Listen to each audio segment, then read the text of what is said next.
Hello everyone. प्यारे बच्चों, हम एसेज डिकोड कर रहे थे और डेली बेसिस पे हम एक ऐसे का टॉपिक डिकोड करते हैं।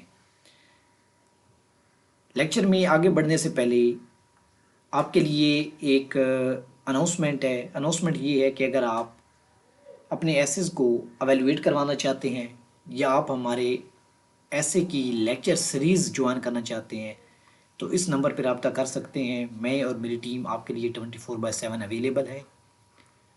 लेक्चर स्टार्ट करते हैं जी। टॉपिक है हमारे पास जिसको आज हमने डिकोड करना है, strengthening democratic institutions, the key to political stability. सबसे पहले टॉपिक को समझें। टॉपिक मेरे प्यारे बच्चों आपके पास एक स्टेटमेंट है, समझ लें। ठीक है, एक स्टेटमेंट है। उसने आपको कह दिया है कि अगर आप डेमोक्रेटिक इंस्टीट्यूशंस को मजबूत कर लें तो आपके पास पॉलिटिकल स्टेबिलिटी आ सकती है। अगर आपके इदारे जो हैं डेमोक्रेटिक इदारे मजबूत होंगे तो आपके पास पॉलिटिकल स्टेबिलिटी आएगी। ये टॉपिक है जी। अब आप इस बात को एग्री भी कर सकते हैं, डिसएग्री भी कर सकते हैं, आपके पास चॉइस है। आप कह सकते हैं जी अगर डेमोक्रेटिक इंस्टीट्यूशन को स्ट्रेंथन कर लिया जाए तो पॉलिटिकल स्टेबिलिटी आ सकती है। हाँ जी, ये बात ठीक है। तो फिर आप इस बात को प्रूव करने के लिए 17 आर्गूमेंट्स देंगे। अगर आप कहते हैं कि डेमोक्रेटिक इंस्टीट्यूशंस को अगर स्ट्रेंथन कर भी लिया जाए तो पॉलिटिकल इंस्टेबिलिटी या पॉलिटिकल स्टेबिलिटी नहीं आ सकती, ठीक है, तो फिर आपने इसके अपोजिट क्या देने, 17 आर्गूमेंट्स देने। तो मैंने जो स्टांस लिया, मैंने ये लिया कि हाँ, अगर डेमोक्रेटिक इंस्टीट्यूशंस को मजबूत कर लिया जाए तो पॉलिटिकल स्टेबिलिटी आ सकती है। सबसे पहले आपको समझना है कि डेमोक्रेटिक इंस्टीट्यूशंस क्या होते हैं। मेरे प्यारे बच्चों, डेमोक्रेटिक इंस्टीट्यूशंस में आपके पास आ जाता है जी, आपकी पार्लियामेंट आ जाती है। समझ रहे हैं आप मेरी बात? आपकी पार्लियामेंट आ जाती है। पार्लियामेंट के बाद आपके मेरे प्यारे बच्चों ब्यूरोक्रेसी आ जाती है। ठीक है, आपके पास आपका जो एंटी करप्शन का इदारा है ये आ जाता है। एंटी करप्शन के इदारे के बाद आपका इलेक्शन कमीशन ऑफ पाकिस्तान आ जाता है मेरे प्यारे बच्चों। इसी तरह आपके जितने भी इदारे हैं उनकी बात कर रहा है, कह रहा है कि अगर आप डेमोक्रेटिक इंस्टीट्यूशंस को स्ट्रेंथन कर लेंगे तो आपके पास पॉलिटिकल स्टेबिलिटी आ जाएगी। ये हमारा टॉपिक है जी। टॉपिक को इंटरप्रेट कर लिया, टॉपिक को इंटरप्रेट किया। टॉपिक था जी statement based topic. Statement based topic था। आपके पास दो चॉइसेस थी, आप एग्री भी कर सकते थे, आप डिसएग्री भी कर सकते थे। मैंने इसके साथ किया है एग्री। अब हम आगे चलते हैं, इसकी थीसिस स्टेटमेंट पढ़ते हैं जी। थीसिस स्टेटमेंट इसकी क्या है? थीसिस स्टेटमेंट मेरे प्यारे बच्चों है, strong democratic institutions are the corner stone of political stability because they uphold the rule of law, ensure accountability, protect rights, promote inclusive governance and facilitate the peaceful transfer of power। वो कह रहा है कि strong democratic institution जो हैं ये political stability के लिए कर्नर स्टोर के तौर पे एक्ट करते हैं। क्यों? क्योंकि अगर डेमोक्रेटिक इंस्टीट्यूशन स्ट्रांग होंगे मेरे प्यारे बच्चों तो रूल ऑफ लॉ होगा, रूल ऑफ लॉ होगा, अकाउंटेबिलिटी होगी, पूछ होगी, राइट्स जो हैं वो लोगों के प्रोटेक्ट होंगे, इंक्लूसिव गवर्नेंस होगी और पीसफुल ट्रांसफ़र ऑफ पावर होगा।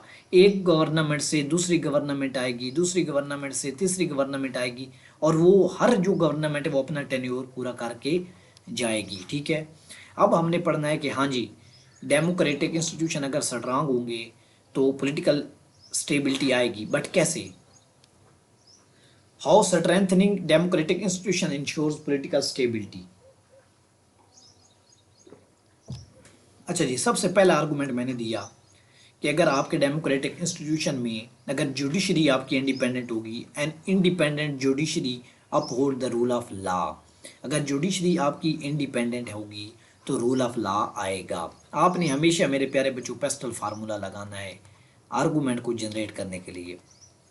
समझ रहे हैं आप मेरी बात? आपने मेरे प्यारे बच्चों पॉलिटिकल लेवल पे सोचना है, इकोनॉमिक लेवल पे, सोशल लेवल पे, टेक्नोलॉजिकल लेवल पे, इन्वायरमेंटल लेवल पे, एडमिनिस्ट्रेटिव लेवल पे और लीगल लेवल पे आपने सोचना है। देखिए, लीगल लेवल पे सोचा और लीगल लेवल पे ये आर्गूमेंट आया कि इंडिपेंडेंट जुडिशरी जो है वो किसका सबब बनती है? वो रूल ऑफ लॉ की बात करती है। अच्छा जी, एग्जाम्पल क्या एग्जाम्पल है जी? South Africa's constitutional code protects constitutional democracy. South Africa की जो कॉन्स्टिट्यूशनल कोर्ट है वो कॉन्स्टिट्यूशनल डेमोक्रेसी को प्रमोट करती है, ठीक है, उसको प्रोटेक्ट करती है, कॉन्स्टिट्यूशन को एब्रोगेट नहीं होने देती, ठीक है। फिर मेरे प्यारे बच्चों इलेक्शन कमीशन की बात आ जाती है। फ्री एंड फेयर इलेक्शंस होंगे तो पॉलिटिकल लेजिटिमेसी आएगी। देखो ये भी एक डेमोक्रेटिक इंस्टीट्यूशन है ना, इलेक्शन कमीशन ऑफ पाकिस्तान। अगर election commission free and fair election करवाएगा तो अल्टीमेटली क्या आएगा, वो हुकूमत आएगी जो पॉलिटिकल लेजिटिमेट होगी, जो कानूनन दुरुस्त होगी।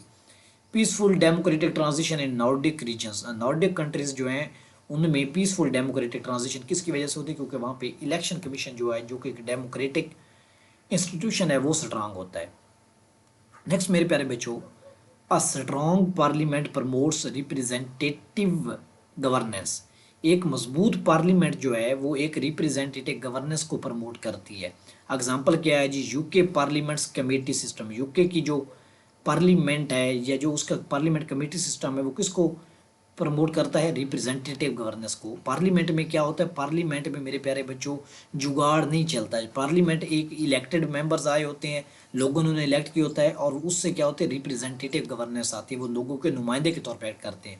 फिर डेमोक्रेटिक इंस्टीट्यूशन कैसे एक अच्छी पॉलिटिकल स्टेबिलिटी का बायस बनते हैं। अकाउंटेबल एग्जेक्टिव इंस्टीट्यूशन जो होते हैं इंप्रूव गवर्नेंस। अगर आपका एग्जेक्टिव मतलब आपका प्राइम मिनिस्टर या आपका जो प्रेसिडेंट है, अगर वो जवाबदेह होगा, उसकी अकाउंटेबिलिटी होगी, तो अल्टीमेटली क्या आएगा, पॉलिटिकल स्टेबिलिटी आएगी। न्यूजीलैंड ट्रांसपेरेंट गवर्नेंस इसकी एग्जांपल है जी। फिर मेरे प्यारे बच्चों rule of law prevents political instability. अगर रूल ऑफ लॉ होगा तो पॉलिटिकल इंस्टेबिलिटी नहीं आएगी। एग्जांपल क्या है, सिंगापुर स्ट्रॉन्ग लीगल फ्रेमवर्क। अगर मेरे प्यारे बच्चों मीडिया आपने सुना होगा, इसको फोर्थ पिलर ऑफ स्टेट कहते हैं, ठीक है। पहला एग्जेक्टिव, फिर लेजिस्लेचर, फिर जुडिशरी, इसके बाद जो फोर्थ पिलर किसको कहते हैं, मीडिया को। तो वो कहता है कि free media enhances democratic accountability. अगर मीडिया फ्री होगा तो क्या आएगी, डेमोक्रेटिक अकाउंटेबिलिटी आएगी, ठीक है। पनामा पेपर्स इन्वेस्टिगेशन जो हुई थी वो किसकी एग्जांपल थी मेरे प्यारे बच्चों, वो थी एक डेमोक्रेटिक इंस्टीट्यूशन जो कि मीडिया है, डेमोक्रेटिक इंस्टीट्यूशन है, उसने क्या लेके आया, पॉलिटिकल स्टेबिलिटी लेके आया, ठीक है। उसके बाद मेरे प्यारे बच्चों सिविल सोसाइटी की पार्टिसिपेशन जो है ये डेमोक्रेटिक पार्टिसिपेशन को स्ट्रेंथन करती है। एग्जांपल है सिविल सोसाइटी मॉनिटरिंग इलेक्शंस होते हैं हमारे पास, ठीक है। फिर मेरे प्यारे बच्चों अगर आप फंडामेंटल राइट्स को प्रोटेक्ट करेंगे तो क्या आएगा, डेमोक्रेसी स्ट्रेंथन होगी। कैसे, मैं आपको बताता हूँ। अगर आपके पास राइट्स प्रोटेक्टेड होंगे ना, ठीक है, तो आपके इदारे स्ट्रांग होंगे, स्ट्रांग इदारे होंगे, राइट्स प्रोटेक्टेड होंगे, राइट्स प्रोटेक्टेड होंगे मेरे प्यारे बच्चों, तो लोग जो है वो वायलेंस पे नहीं आएंगे, वो अपनी गवर्नमेंट के खिलाफ अपोजिशन में नहीं जाएंगे, गवर्नमेंट को चलने देंगे। और अगर गवर्नमेंट चलेगी तो अल्टीमेटली क्या आएगा, पॉलिटिकल स्टेबिलिटी आएगी। पॉलिटिकल पार्टीज जो हैं ये डेमोक्रेटिक स्टेबिलिटी को प्रमोट करती हैं, जैसे Germany's stable multi party democracy हमारे पास इसकी एग्जांपल है। फिर मेरे प्यारे बच्चों affective local governments deepen democracy. अगर लोकल गवर्नमेंट आएगी, देखें लोकल गवर्नमेंट भी क्या है, एक डेमोक्रेटिक इदारा है। अगर लोकल गवर्नमेंट अफेक्टिव होगी मेरे प्यारे बच्चों तो अल्टीमेटली क्या आएगी, आपके पास डेमोक्रेसी आएगी, और डेमोक्रेसी आएगी, डेमोक्रेटिक इंस्टीट्यूशन स्ट्रांग होगा तो पॉलिटिकल स्टेबिलिटी अल्टीमेटली आएगी। स्विट्जरलैंड लोकल गवर्नेंस मॉडल इसकी एग्जांपल है जी। फिर मेरे प्यारे बच्चों 11वें नंबर पे आर्गूमेंट आ जाता है कि अगर एंटी करप्शन वाले इदारे स्ट्रांग होंगे तो पब्लिक ट्रस्ट बढ़ेगा, ठीक है। लोग जो करप्ट हैं उनको कटहरे में लाया जाएगा, कानून के कटहरे में। तो इसका एग्जांपल है जी हांगकांग ICAC एक्ट, ठीक है। उसके बाद 12 नंबर पे हमारे पास आर्गूमेंट आता है digital governance improves institutional efficiency. Digital governance आएगी तो इंस्टीट्यूशनल एफिशिएंसी बढ़ेगी। डिजिटल गवर्नेंस किसकी बात है, ऑटोमेशन की बात है। अगर ऑटोमेशन होगी लोगों को सर्विस डिलीवरी मिलेगी, सर्विस डिलीवरी मिलेगी मेरे प्यारे बच्चों, तो अल्टीमेटली लोगों का ट्रस्ट बिल्ड होगा गवर्नमेंट पे। ट्रस्ट बिल्ड होगा तो वो गवर्नमेंट के खिलाफ नहीं जाएंगे। अगर गवर्नमेंट के खिलाफ नहीं जाएंगे तो अल्टीमेटली क्या आएगा, गवर्नमेंट लॉन्ग टाइम स्टे करेगी तो उसका टेन्योर सिक्योर होगा, टेन्योर सिक्योर होगा तो अल्टीमेटली पॉलिटिकल इंस्टेबिलिटी नहीं आएगी। 13 नंबर पे economic inclusion reinforces political stability. Economic inclusion अगर होगी, डेमोक्रेटिक मतलब क्या है कि अगर यूनिफॉर्म इकोनॉमिक सिस्टम होगा पूरे कंट्री के लिए तो क्या होगा, पॉलिटिकल स्टेबिलिटी अल्टीमेटली आएगी। इसकी एग्जांपल क्या है, नॉर्डिक वेलफेयर मॉडल। नेक्स्ट मेरे प्यारे बच्चों, civic education strengthens democratic culture. अगर सिविक एजुकेशन होगी, ठीक है, सब लोगों को तालीम मिलेगी तो डेमोक्रेटिक कल्चर बढ़ेगा। फिनलैंड्स सिविक एजुकेशन प्रोग्राम। 15 नंबर पे आर्गूमेंट है, constitutional supremacy prevents institutional crisis. Constitution को अगर प्रिवेंट किया जाएगा, डेमोक्रेसी में जो भी डेमोक्रेटिक कंट्री होता है उसमें क्या होता है मेरे प्यारे बच्चों, कॉन्स्टिट्यूशन सुप्रीम होता है, ठीक है। और अगर कॉन्स्टिट्यूशन सुप्रीम होगा तो जो इदारे हैं वो कोलैप्स नहीं करेंगे, इदारे जो हैं वो अपने कॉन्स्टिट्यूशन के मुताबिक काम करेंगे। इसकी एग्जांपल है जर्मनीज बेसिक लॉ। नेक्स्ट मेरे प्यारे बच्चों, democratic institutions enhance national security. अगर डेमोक्रेसी होगी तो नेशनल सिक्योरिटी स्ट्रेंथन होगी, और नेशनल सिक्योरिटी स्ट्रेंथन होगी तो पॉलिटिकल स्टेबिलिटी अल्टीमेटली खुद आ जाएगी। इसकी एग्जांपल है बोस्टवानाज इंस्टीट्यूशनल स्टेबिलिटी।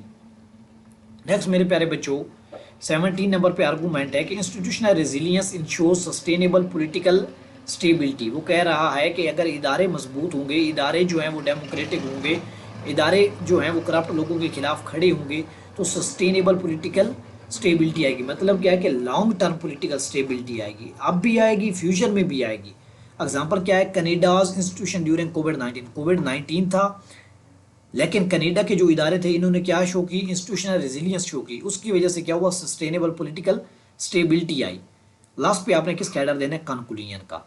तो मेरे प्यारे बच्चों, टॉपिक था कि कैसे मजबूत इदारे पॉलिटिकल स्टेबिलिटी का बायस बनते हैं, पॉलिटिकल स्टेबिलिटी किस तरह लेके आते हैं। तो आपको बताया कि अगर इदारे स्ट्रांग होंगे तो जुडिशरी स्ट्रांग होगी तो रूल ऑफ लॉ आएगा, फ्री एंड फेयर इलेक्शन होगा मेरे प्यारे बच्चों तो पॉलिटिकल लेजिटिमेसी आएगी, वो हुकूमत आएगी जो मेरिट पे होगी। अगर पार्लियामेंट स्ट्रांग होगी तो रिप्रेजेंटेटिव गवर्नेंस आएगी, अकाउंटेबल एग्जीक्यूटिव इंस्टीट्यूशन होंगे, अगर प्रेसिडेंट और पीएम जो है वो जवाबदेह होंगे तो गवर्नेंस आएगी, ठीक है। रूल ऑफ लॉ होगा तो पॉलिटिकल स्टेबिलिटी नहीं पॉलिटिकल इंस्टेबिलिटी नहीं आएगी। फ्री मीडिया होगा तो डेमोक्रेटिक अकाउंटेबिलिटी होगी, कोई भी बड़ा से बड़ा बंदा होगा उसको अकाउंटेबल ठहराया जाएगा। सिविल सोसाइटी स्ट्रांग होगी तो क्या होगा, डेमोक्रेटिक पार्टिसिपेशन होगी, डेमोक्रेटिक पार्टिसिपेशन होगी तो पॉलिटिकल स्टेबिलिटी आएगी। फंडामेंटल राइट्स लोगों के प्रोटेक्ट किए जाएंगे, पॉलिटिकल पार्टीज़ को प्रमोट किया जाएगा, लोकल गवर्नमेंट अगर आएगी, एंटी करप्शन के खिलाफ इदारे काम करेंगे तो क्या आएगा, इन रिटर्न क्या आएगी, पॉलिटिकल स्टेबिलिटी आएगी। तो ये था हमारा टॉपिक मेरे प्यारे बच्चों। अगर आप हमारी ऐसे की लेक्चर सीरीज ज्वाइन करना चाहते हैं या आप अपने ऐसे एवेलुएट करवाना चाहते हैं तो इस नंबर पर रब्ता करें। मेरा व्हाट्सएप नंबर है, मेरी टीम और मैं आपके लिए 24/7 अवेलेबल है। मिनिमम चार्जेस में आपको एवेल्यूशंस प्रोवाइड करेंगे। थैंक यू, अल्लाह हाफिज़।